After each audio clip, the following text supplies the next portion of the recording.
Today I'm going to be giving you my first speech on the NSPE Code of Ethics. My name is Simon Christianson. I'm a computer science and engineering major. And to give you a bit of an overview, I'm going to be starting out the speech providing you with my thesis and my claim to which is the most difficult code or rule which we must uphold as engineers in the NSPE Code of Ethics.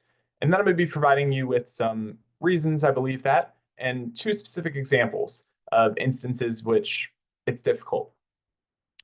Obligation 2D in NSPE code says engineers are encouraged to adhere to the principles of sustainable development in order to protect the environment for future generations. I believe this obligation will be the hardest to uphold because companies often ask engineers to work for the company's monetary gain rather than for sustainable development.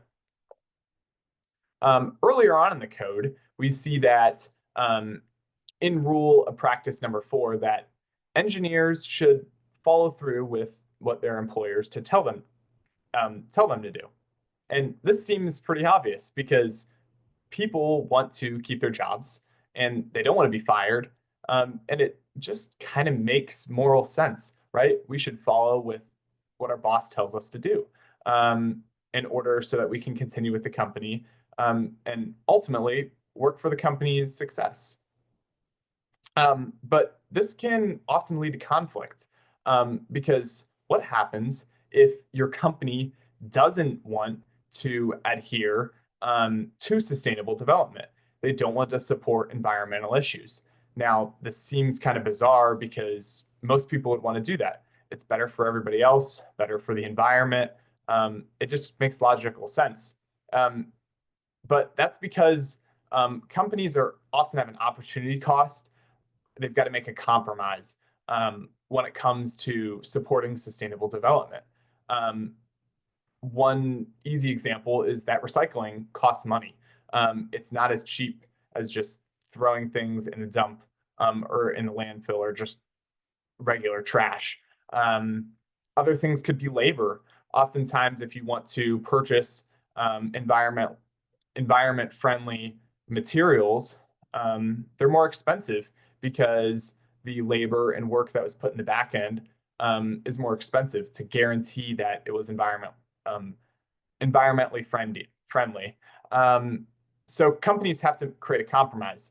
And this is kind of a big issue for environmental issues in sustainable development. It's what we would call a macro ethical issue, such as climate change, because not one person is held morally responsible for it. So there's plenty of people who contribute to the issue. And so oftentimes companies don't feel as obligated to make the right decision. So they will often just focus on the monetary gain as that's what's best for their company and the people that work there. And because it's a macroethical issue, they don't have that obligation tied to them. So it's pretty much just a monetary gain for their sake.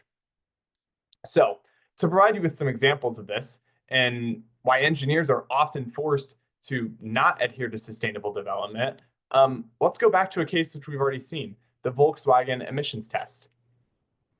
So engineers at Volkswagen, more specifically just the computer scientists, created a piece of software that was put into the cars and basically lowered the emissions during these EPA tests. And this purposely lied. So these engineers created a program that lied during these tests, gave fake results. And why was this? Because their boss, the company, instructed them to do so. The company likely wanted monetary gain. They wanted consumers to buy their cars more frequently. And so what they did is they decided to basically lie on these tests. So the cars produced higher performance, yet they were able to pass these tests by lying using this software. So this is one instance when the engineers had to fail supporting sustainable development because their employer told them to, Volkswagen told them to. To give you another example of this, which we haven't just seen out of the book, kind of which relates to my work because I'm in IT, But a different instance, this is just a fictional example, which I've altered a bit. But let's say Rachel is working at a company and she's in charge of the inventory. And she was told by her boss to just put in the dump old computers, laptops, keyboards, phones, all technology with chips. Um, she was told to basically just throw them away in the dump, in the landfill where they do with the rest of the stuff. Um, and she ends up doing this. Yet she knows that it's not the best for sustainable development because there may be some batteries and other things which may provide harm to the workers, the landfill, and ultimately the environment itself and sustainable development for their region and ultimately the whole world.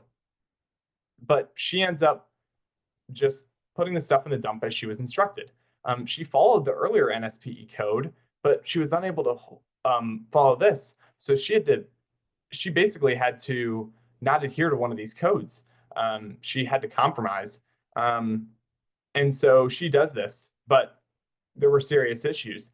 And as you can see from these two cases, it's not super easy to just follow all of the NSPE codes, and you often have to compromise. I believe in engineering work that obligation 2D is the one that's compromised the most. And so I believe that this obligation is the hardest to uphold because companies often ask engineers to work for the company's monetary gain rather than for sustainable development. Thank you very much.